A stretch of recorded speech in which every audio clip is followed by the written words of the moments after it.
host, Mimosa, and co-host, Kareem.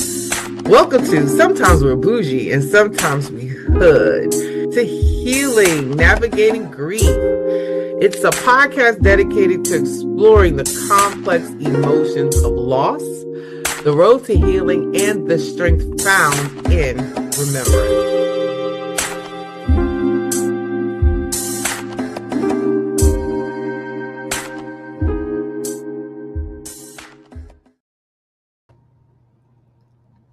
Welcome in. Welcome to Sometimes We're Boujee.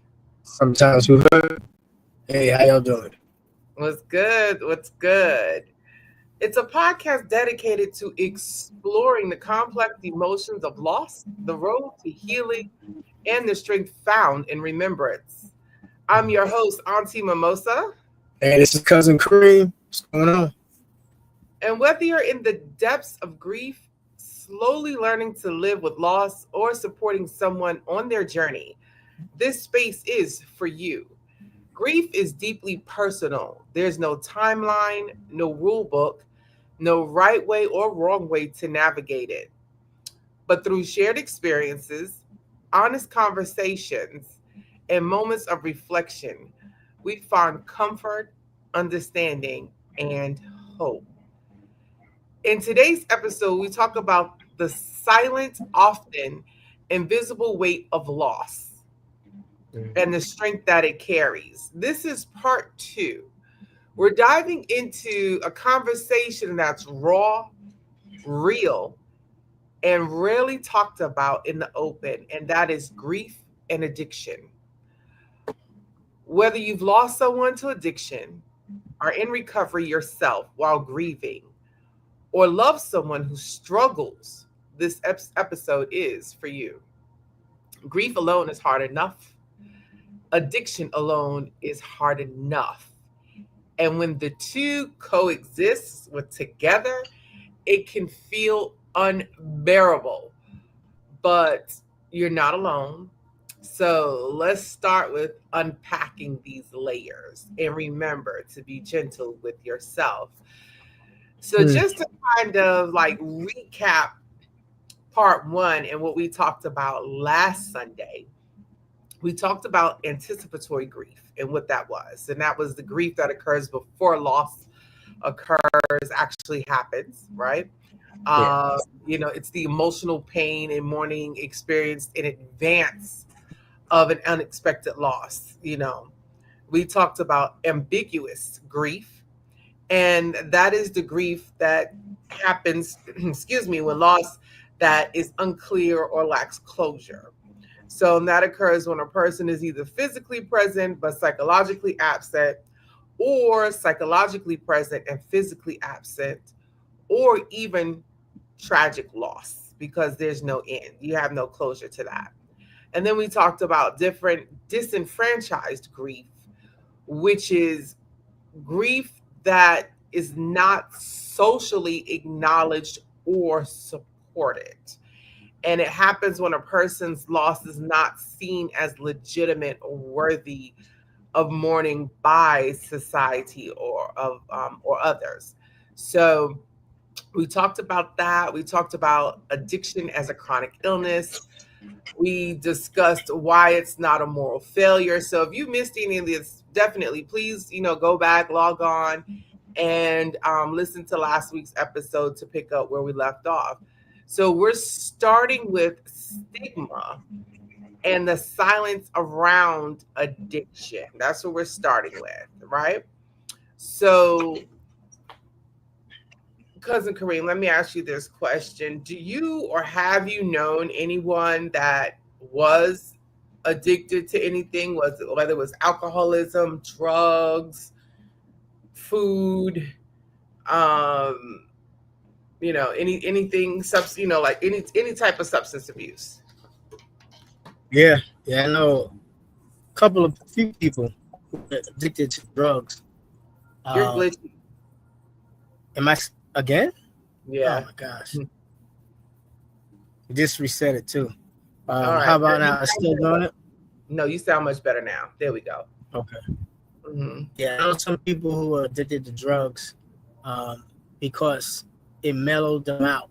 Like all three of them said that when they were, it's ironic too. I always thought it was ironic, but all three of them said that when the thoughts became so powerful, memories and responsibilities, that the anxiety, they needed a way to calm down. Mm-hmm. So they looked at it as more potent downer. When I was in college, people would take uppers to study better, and then they would take downers, you Mm-hmm. know, to get themselves right again, so they can Right. sleep. And I was like, "What? Like, why would you do that? I mean, just take a nap. Like, if you are tired, But I didn't. And then for the people who are like, "Yeah, my anxiety is too heavy. I can't. I don't want to think about it." I'm like, "Well, just take a break. Go to the beach or go to the mountains and just relax." They were Mm-hmm. like, "Never thought about that." I'm like, "So how did you cope when you were younger?" And then in talking, it like hit one of them to the point that they were like, "I can't believe I did this to myself." Like, and they went to rehab personally, on their own. And I remember talking to his mom, because the guy's dad just died, Mm-hmm. and she was like, "I appreciate that." And I was like, "Appreciate what?" She was like, "You talking to him, because you always come over here, watch sports and stuff like that, but nobody's ever talked about, the passing, you Right. know, of his grandparents, who were like really good in his life." And it was, and I'm like, "Well, I lost mine, so I know how it feels." Mm-hmm. But it was just, I think, what it is, like that conversation with his moms was, it was like, you, it was like expectations that are never met. Right. Like, that people know that you had a loss, but people don't want to talk to you about it because they don't know how to respond, Mm-hmm. or they don't know what to say. But Right. if they just listen, give the opportunity to be an ear, Mm-hmm. then they might know how to respond. Because if they listen before they start interjecting their own thoughts, then, or just have a conversation, that's sometimes it's what people need. But they don't Right. know who to go to, because they don't trust everybody. They don't know everybody to that depth of relationship, you That's know. true. That's true. And with that being said, when it comes to stigma and the silence around addiction and what it's rooted in, it's a misconception that addiction is a moral failing and not a medical condition. It's associated with criminality, weakness, or quote unquote bad behavior, right? Right. So a lot of times individuals are shamed, and how it shows up is that people with addiction are often blamed or shamed, right? Families may hide the issues out of embarrassment or fear of judgment, because just I mean, we are judgmental, unfortunately. Those in recovery may feel unable to speak openly about their journey, and the media portrayals often reinforce harmful stereotypes of individuals that are addicted. So, with that being said, and go back to what you said, Cousin Kareem, about the fact that, when it comes to addiction, it's not like somebody wakes up and they're like, oh, I want to be an addict today. No, Yeah. Yeah. no, it does not happen that way. It either happens because of trauma they've experienced, deep hurt, and they may be a product of their environment, being around the wrong people. And it was like, oh, like you said, in college, studying, these high expectations put on college students to study all these long hours for exams, to retain this information, and your body and mind can only take so much, right? So they end up taking uppers so they can stay awake, because they have tests to study for, papers to write. And then, in order to come down so the body can relax, then they take downers to bring themselves down. Um, or, you talk about, like I said, with trauma, people turn to alcoholism, people turn to drugs depending on the trauma that they've experienced in their life to soothe the pain. They don't want to feel the pain, they don't want to face the pain, they don't want to deal with the pain. So they move to illegal substances, right? Yeah. um, or alcohol, depending on what's going on. They get used to alcohol, the feeling of being drunk, and it's like, oh, I don't have to think about nothing. I'm having a good time. Hey, here we go. And then it turns into a habit. It starts to happen over and over and over again. And then the sad part about that, though, is that once you come down,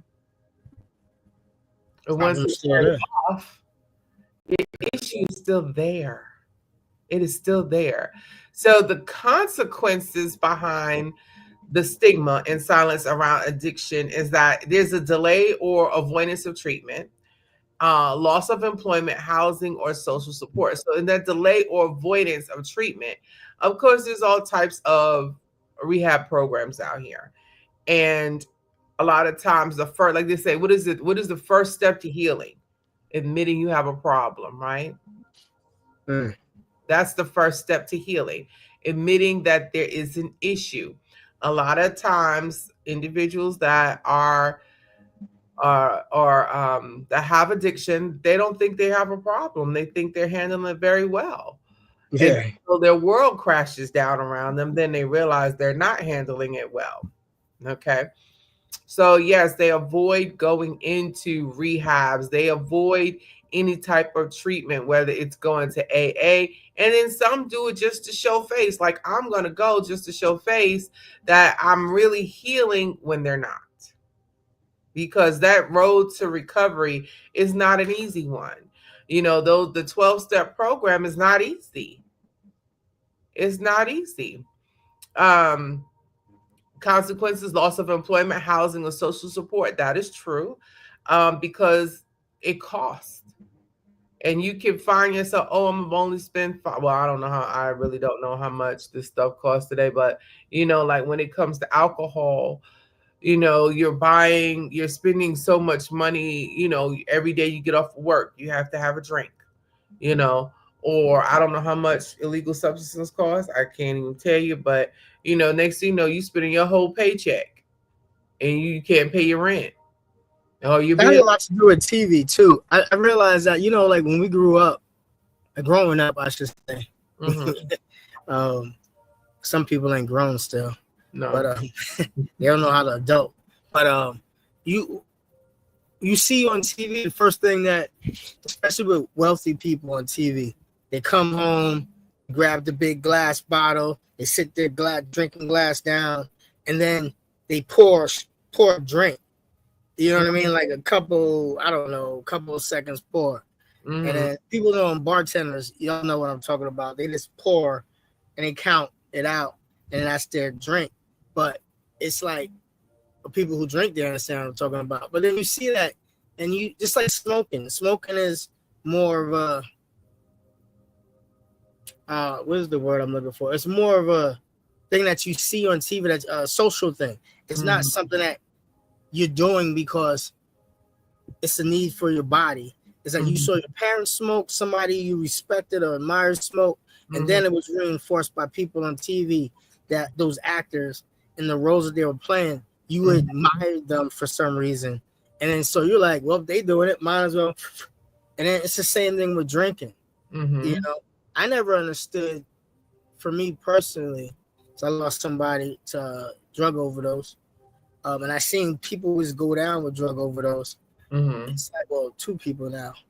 But it's like I never understood the lore for it, for doing it, because it takes you so far out that when you come to, a lot of times these people don't even know where they're at. And Hmm. it's just like, why would you put yourself, your loved ones in that conundrum? The Hmm. risk of losing, but because then I started looking at, like I said, I talked to that guy, is that they don't see the options True. because they're ashamed Hmm. of admitting they have an issue, before that they had an issue before they got on the substances or alcohol, whatever it was. Like I was telling you the last time, I knew a dude who was like, I'm just gonna have sex. You know what I mean? It's like a Mm-hmm. workout, makes me sweat, makes me think it's like, but then he didn't think about, well, are you wearing a condom? He goes, I don't know these women. And it's like, wait a minute. It's even more reason to protect yourself, Mm-hmm. and I'm just like, in the end, I think that people just, instead of conversating, I don't think they think that words make a difference. Right. These conversations like we're having now about why you feel the way you do, why you're doing the things that you do, or even take a second to even examine yourself. How many people look in the mirror and say, do I like what I'm doing? Do I Right. like who I am? I'm in a situation where I'm hurting. I don't understand. Is there anybody that I can talk to who will listen? What do you think about that? Do you think that that's like It the takes listen a part? level of maturity to do that. It really does. It takes a different level of maturity, or it may take a level of hitting rock bottom to say losing everything to before you say, let me reach out for help. You Yeah. know? So um talking about other consequences like increased risk of overdose and unaliving due to fear of seeking help is a consequence. And I think we've all, well, known somebody who has overdosed in their lifetime. um I've said this before. I'm a case manager where I work with individuals with mental health issues and substance abuse, and we recently lost a client due to an overdose, and their service was yesterday. I did not attend the service um, because he's actually the same age as Deej when he transitioned. So no, that was a trigger. That would have been a trigger for me, and I could not go. I just could not go Yeah. to that service. So but yeah, we all know someone. I think somewhere along the line, someone has either um, you know, also may have transitioned as a result of alcoholism. You know, I know I do. My mother was an alcoholic, liver disease, kidney disease as a result of abuse with her body. Um, and eventually her body shut down and couldn't take it anymore, you know. And this is after, this is years and years and years and years of drinking. Yes, your body can rejuvenate itself. Yes, it can heal itself, but you have to help it do so. Okay, you cannot continue to abuse your body and expect it not to turn on you.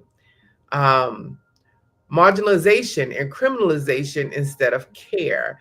So, and what that means is that, like, when an individual is an addict, especially when it comes to legal substance, um, the society today is like, oh, if anybody is caught with a less, more than an ounce or whatever the law is, you go into jail, and then you're not spending, or you put on probation, and you're not spending a little bit amount of time in.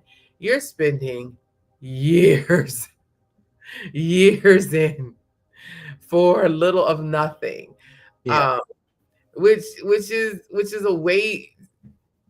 I understand the consequence, but at the same time, you're taking away a person's life where they really could get help and turn their lives around. But the society says put them in jail and go from there. And then the sad part, I've never ever ever ever been incarcerated, so I don't know. However, to my understanding, life behind bars, that's a whole nother world. Yeah. Addiction may not even Your addiction may not even start get you may not even get clean, or you may get addicted to something else. You're gonna be addicted. You know what you get addicted to when you go to jail for something petty?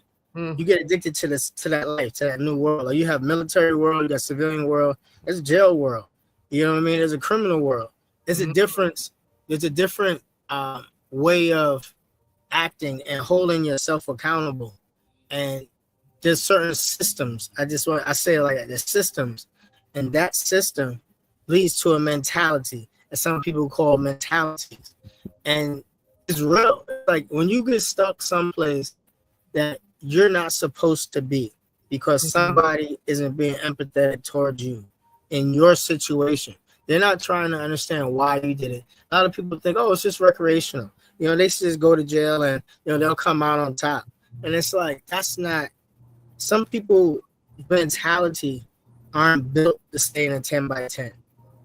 And it's Is it not even a 10 by 10? any knock on them. It's not a knock on them. It's just that Right. we're not animals and we're not made to be locked away. I mean, Mm-hmm. I saw we were I randomly switched through stations, and sometimes I clicked on this one station, and of all the countries, France. In France, their prisons have their own shower. They get a TV, radio, bookshelf, desk, everything, and they can receive degrees just like it was in the United States. You're going to receive a degree. But this the fact of not having to worry about getting raped in the shower because somebody can't control their lustful desires. And you have a TV, you can keep up with current events. You got a radio, you can listen to whatever music you want.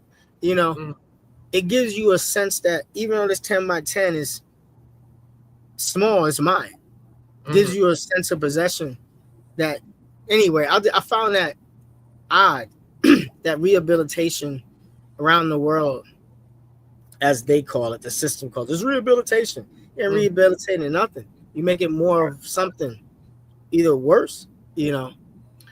But Well, I think to my understanding, yes, the United States has the worst uh, disciplinarian system there is. We have the worst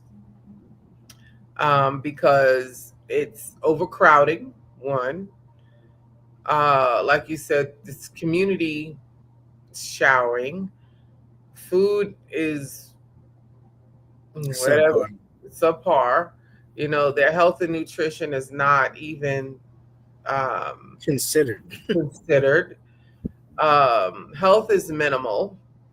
Um, recreation is minimum.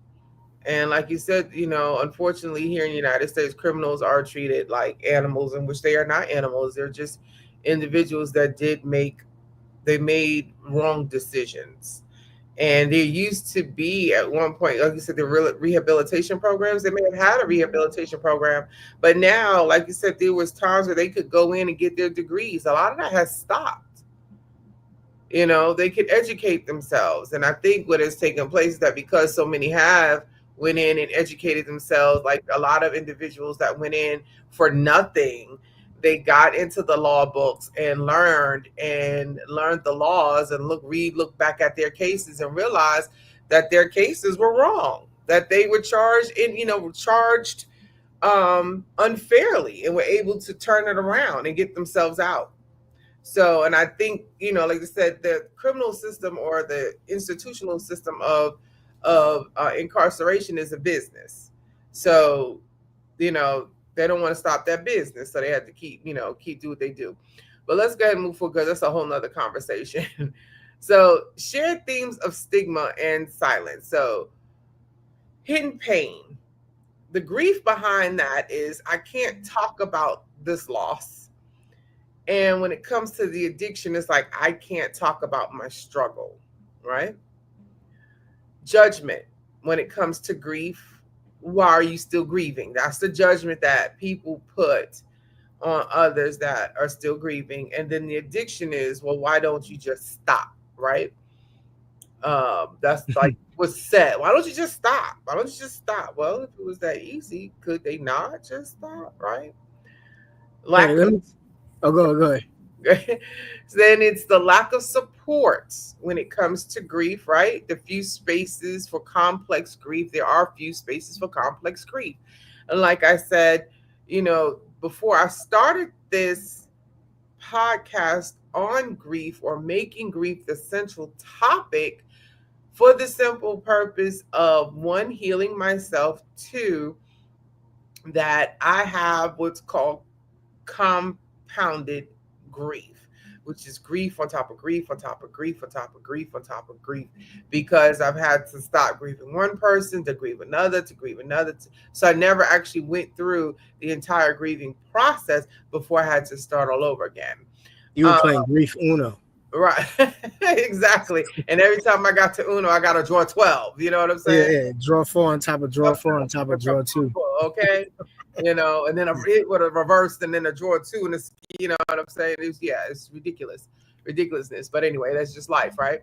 So, and then lack of support when it comes to addiction is that there's few spaces for safe recovery, and especially now with so many programs being cut, I have no idea. We may have to, like I said, the community, we may have to like really put together our own communities to help support one another the best way we can. And then the shame when it comes to grief is it's internalized guilt over how one feels. And then the shame when it comes to addiction is the internalized guilt over substance abuse. Yeah. And You then know, add into that egos. Add yes. into that egos. The whole stigmatism on men not showing their emotion. It's just like, I can't cry. I can't do this. I gotta hold it together. And then, same thing for women. I'm the mom, I'm the woman, I gotta hold it down for everybody emotionally. So I don't get time to settle. You know what I mean? It's like Mm-hmm. there's so many things, layers upon layers, that are put upon us that aren't real Mm-hmm. because society places it. And Mm-hmm. then do you have somebody strong enough in your corner to help you be strong again, to come out of that and realize these are the social constructs that are being placed that really are invisible and have no physical realm to touch us. But Mm-hmm. we need to stop and step back and say, you're a woman, I'm a man. I'm allowed to feel. That's why I have feelings. If I wasn't allowed to feel, I'd be a robot. I Mm-hmm. don't think I'm a robot. That's why you get that question, the security question. Are you a robot? You know what I mean? So it's like we need to get back and understand some things. We are not robots. We're allowed to feel. Right. And in Raising this safe King. space, it's sad, really. I was just talking to my wife about this. Just like, how many people do you have right now? Mm-hmm. Well, I know you have a few, but I mean, how many people do most people have? Anybody listening, to have that safe space, to be you, to be real, to be open, to have emotions for a small amount of time without getting that judgment. Right. Yeah. But that can lead to another depression point and lead to another addiction because you realize you don't got nobody, and it's like, you know.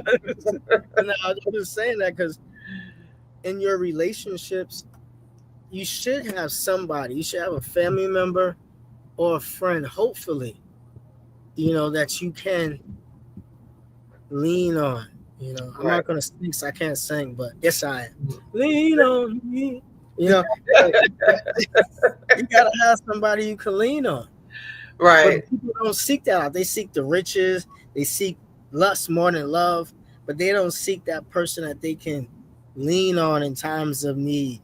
Right. Like that support. Like I think for to me, support is definitely a plus one when it comes to relationships. You may not agree with what's going on.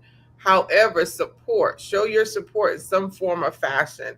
Like, I may have some family members that don't agree with the fact that I have this podcast about grief and I pull up and I talk about a lot of things in my personal life. However, the support is there because they show up.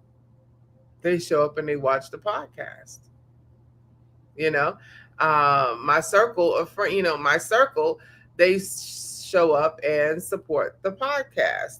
So it is important. I mean, and I put this out here to a lot of, just show support. Just come on. If you don't come on but 5-10 minutes to view, then that's good. Some people have, some people haven't. And it's the same when it comes to grieving and and addiction. Some people have the support, some people don't. And it's almost kind of twofold.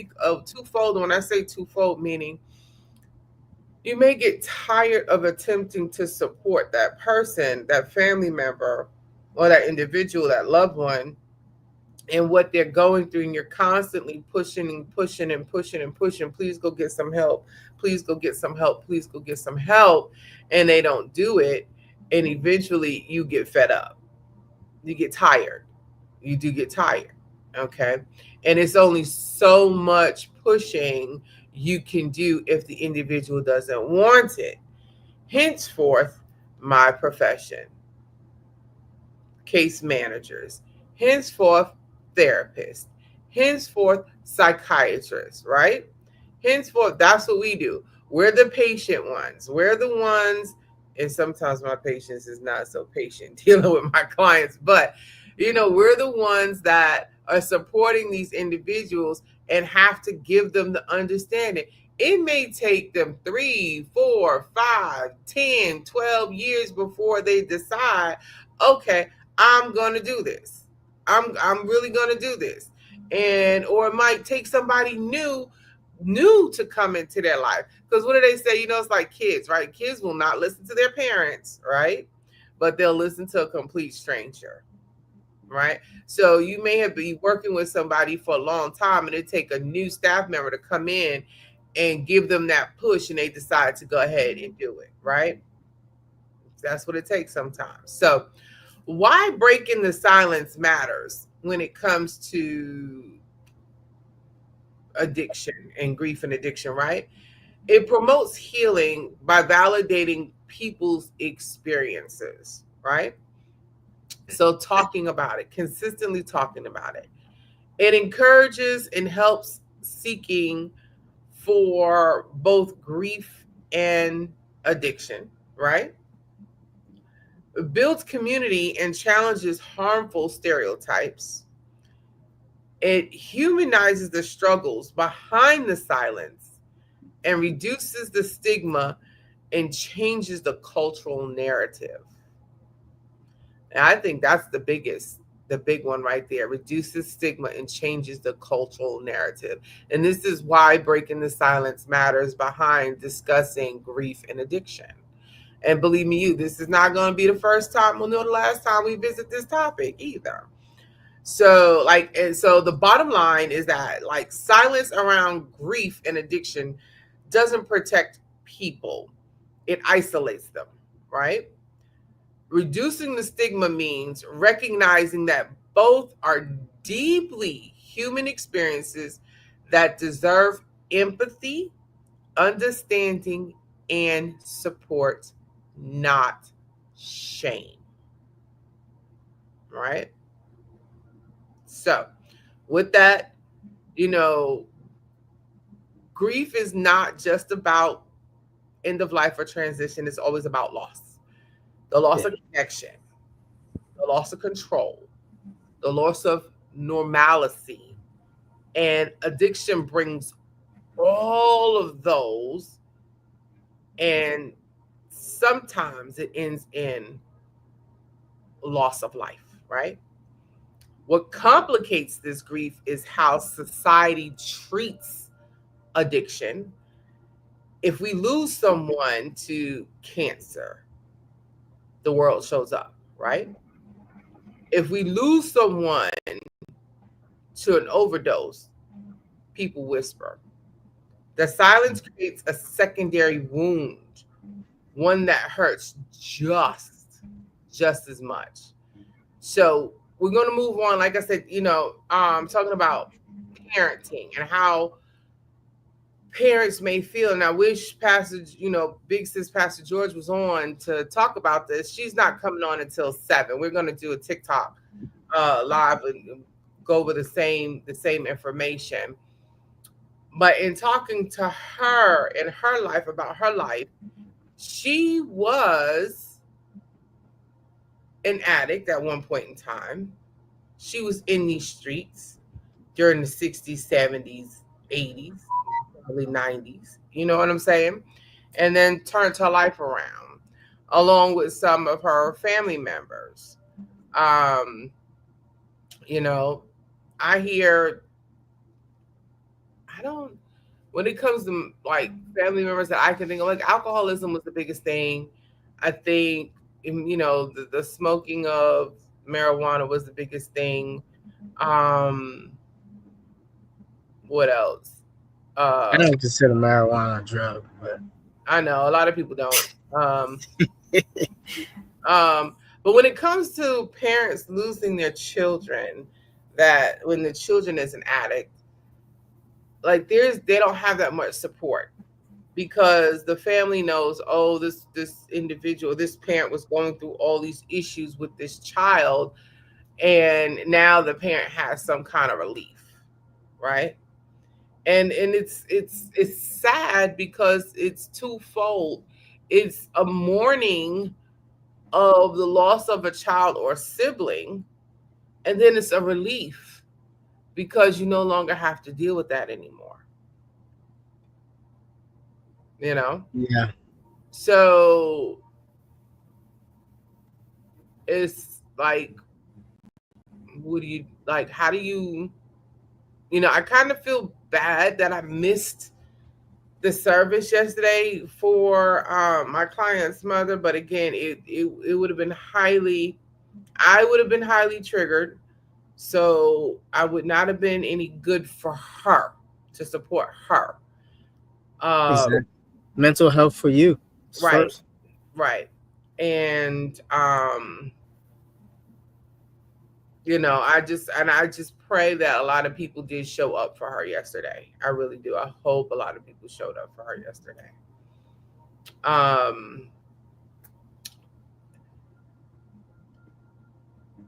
the denial and confusion and like fear of grief in dealing with an individual who has an addiction, right? um we're going to talk. I'm my brain is jumbled right now. I got like so many things running through my mind. So we're going to talk about, like, in the context of grief, right? Anticipatory or ambiguous when it comes to addiction. So realization may come with a diagnosis, like a phone call or subtle changes in behavior, right? It'd be like the day someone had received their terminal illness. It was like, oh, they start the grieving process, or you know dealing with an individual that had dementia or Alzheimer's and they didn't remember who you are, or you're watching, the voice change, behavior change, and you start, and when it comes to addiction, like you start noticing the different behaviors and the different subtleties that are very different from the person you once knew. And a grieving starts to take place immediately. So, and this is a moment of awareness, often, triggers anticipatory grief or ambiguous loss. And the person is still alive, but you begin mourning the loss of who they were or who they were going to be. Because a lot of times, I believe we put, as parents, all right, let me ask you this, cousin Kareem. What is your dream or your goals for your kids? To be more successful than I am, not have to work for anybody, but work for themselves. But what is that going to look like to you? What does that look like to you for them? Hmm. It looks like them actually. Well, since they were little, I've always been talking to them. Actually, since they were like 9, I've been talking about what they want to do as a job versus a career. I explained the two differences to them between a job and a career, and then have them have the understanding of liking what you do. Then it won't feel like a job. You can go there 8 hours and I only feel like 2 or 3. I connected it to when I had my teacher come and be able to draw for hours and hours, and it feel like only an hour went by. Just having that joy of life and work. But yeah, that's what I want for my kids is that type of understanding. I don't want to have them do something in exchange for money and then come home exhausted and drained. Mm-hmm. And so that for me is a goal that I've set out to accomplish. And it's starting to take effect. Mm-hmm. It's a good feeling to have that happen. Right. But yeah, I hope I answered that question. Right. Okay. No, you did. Now here's the fun part, right? So it's like, what what if they go in a different direction, right? So as they say, sometimes I want to say all of us, when it comes to our parents and grandparents, like our grandparents wanted more, wanted more for our great grandparents, wanted more for our grandparents. They wanted them to grow, become more, to do better, right? Our grandparents wanted our parents to be more, to do, to become better. Our parents wanted us to become more, to do, and to do better.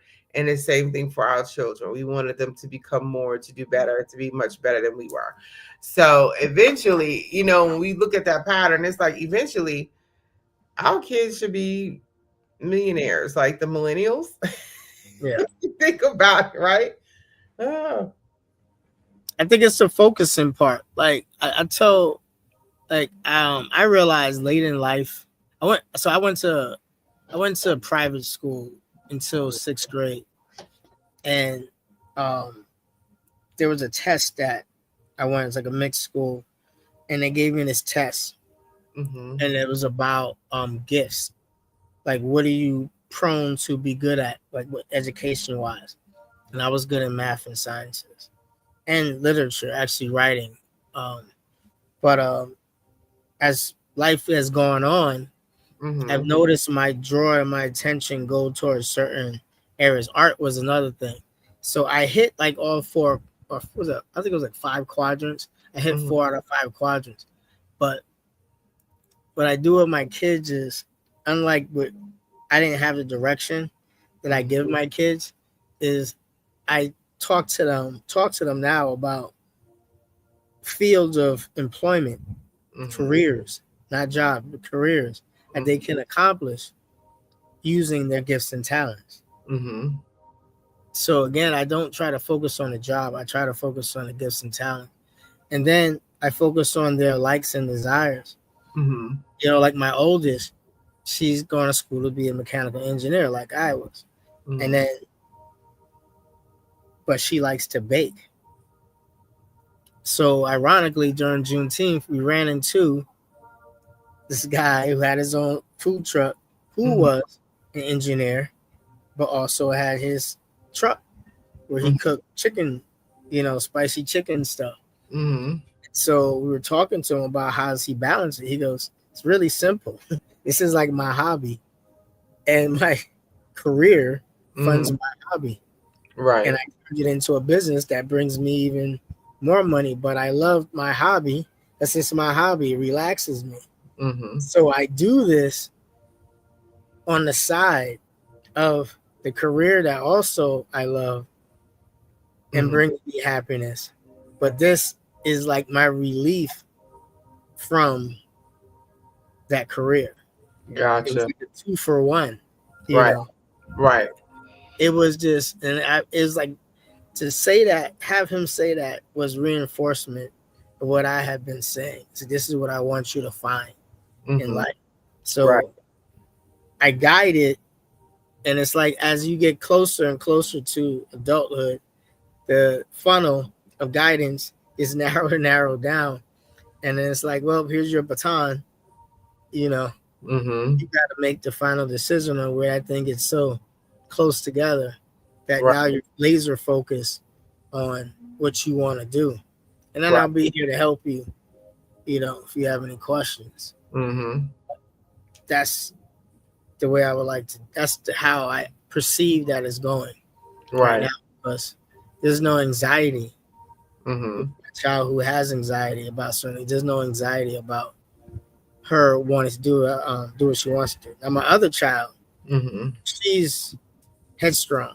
It's like raising my mom. So she Layla knows what she wants to do, but and it's just funny. But yeah, it's I don't know.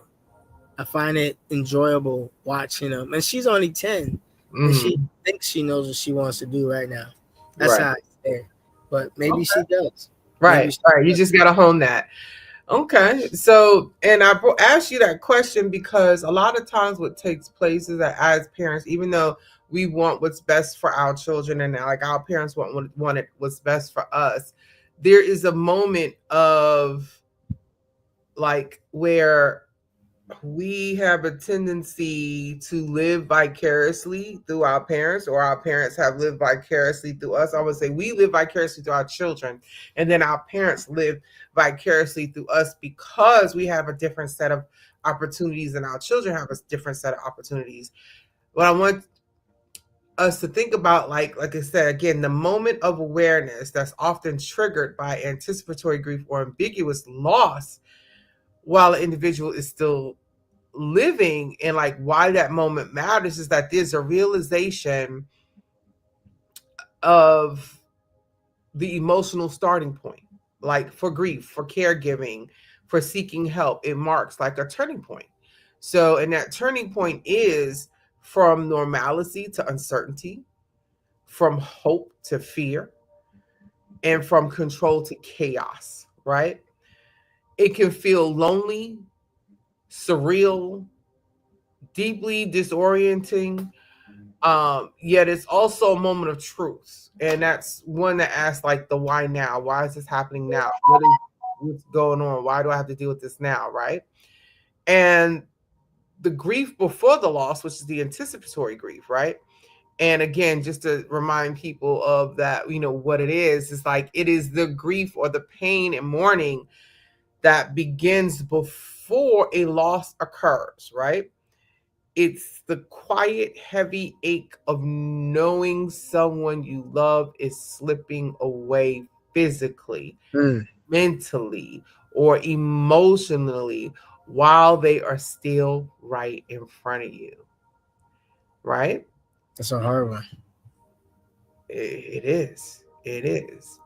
And then what is, so we talked about, what is anticipatory grief being, it's, grief that follows a transition, unlike grief that follows a transition, rather. Anticipatory grief happens in the lead up, as the, you know what I'm saying? It's the process to the transition, and often arises in situation, like we said, following terminal illness, degenerative diseases like dementia, Parkinson's, life altering diagnosis, individuals being on life support, along with, individuals being addicted, right?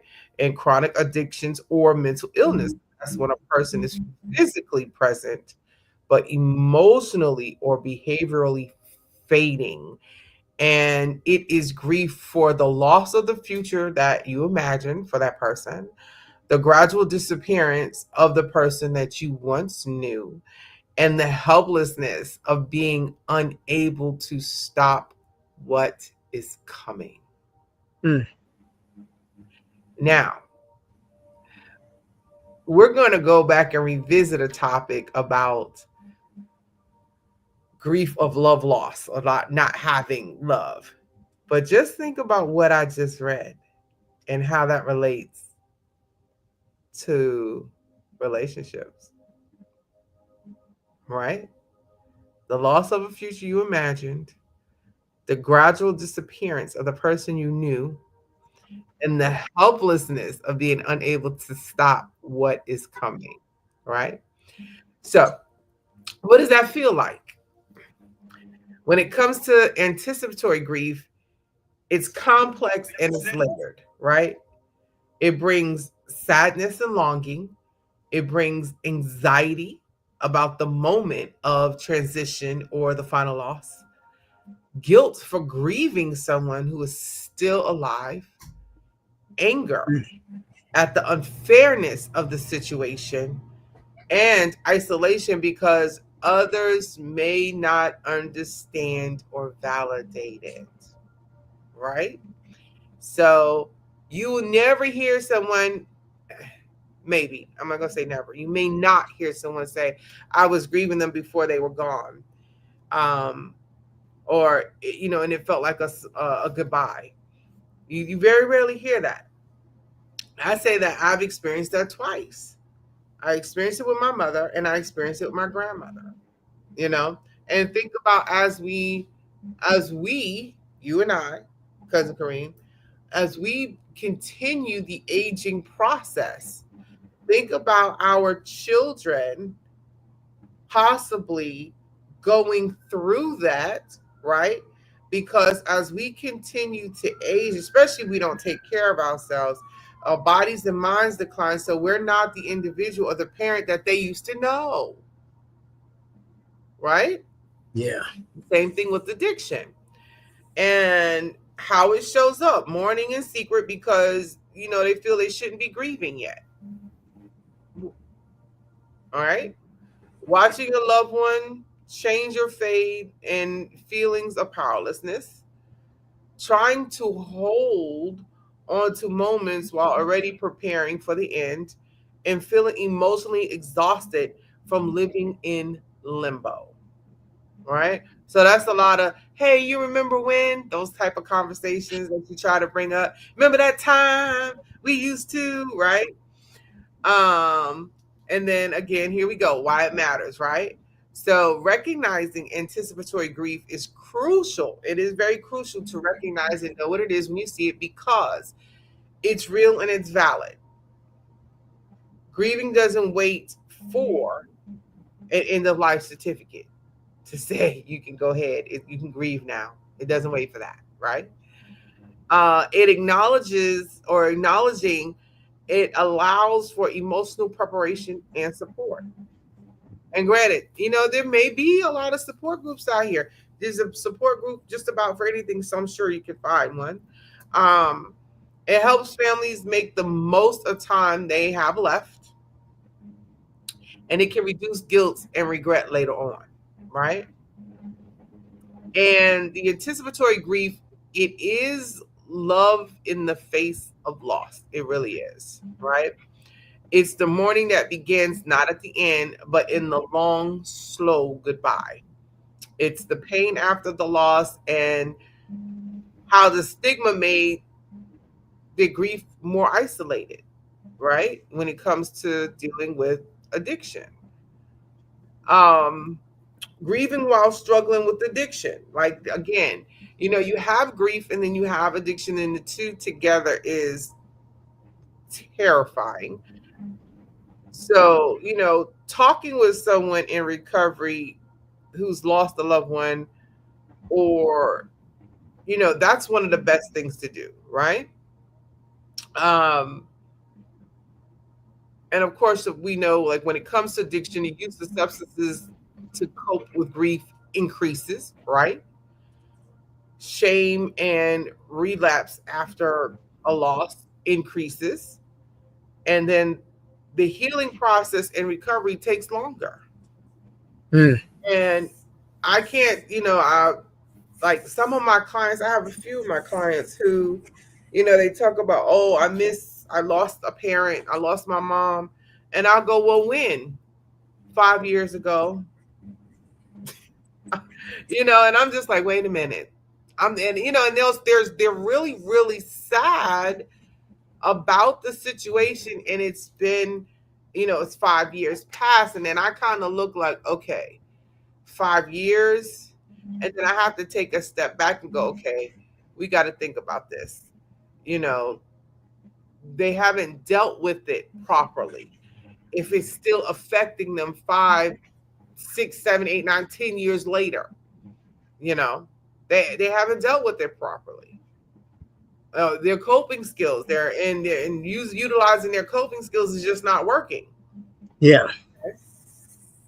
So, it is, when it comes to addiction, they do need room to breathe. They need that room to, get it out. Unjudged, non-judgmental, that safe space. And a lot of them don't have it. They don't have it, right? They just do not have it. So, cousin Kareem. It's hard. That's difficult. Mm-hmm. It's almost like a point where how do you let people know that they have the option or when did people stop feeling like they had their own options to grieve in their own way, or even begin to, or it was okay? I always wondered about that. I know it's kind of a little bit off, but it's No, like no, you're right on. You're right on because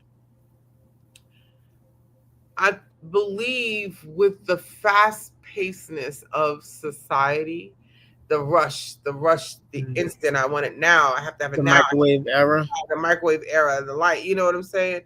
That certain things like grieving have been put in healing and recovery has been put on the back burner.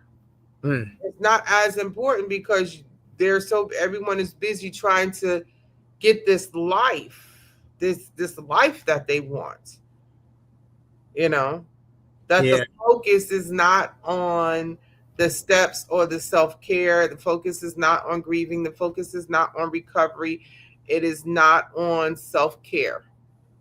It's not. To the point, to the detriment of people even going. I had a conversation the last couple of days of a person who would rather, this is crazy, right? Would rather work at a place that has passed them over for full time employment for almost a decade. 8 years have passed them over. Younger people have come in and gotten full time employment, but this person considers this employment a key to her life, I guess, but won't step outside of her comfort zone and try to get something else, even though she has the opportunity to get it. And it's just like, in that sense, but then imparts upon all of her friends the grief of being stuck. So just like you were talking about the other person, like 5 years, parents have passed. It's like people on the other side of things put themselves in positions of grief and hold themselves there because they don't want to try to step out. Right. They're comfortable in Right. that grief. They got comfortable. Definitely. Definitely. Definitely. That comfort zone is no joke.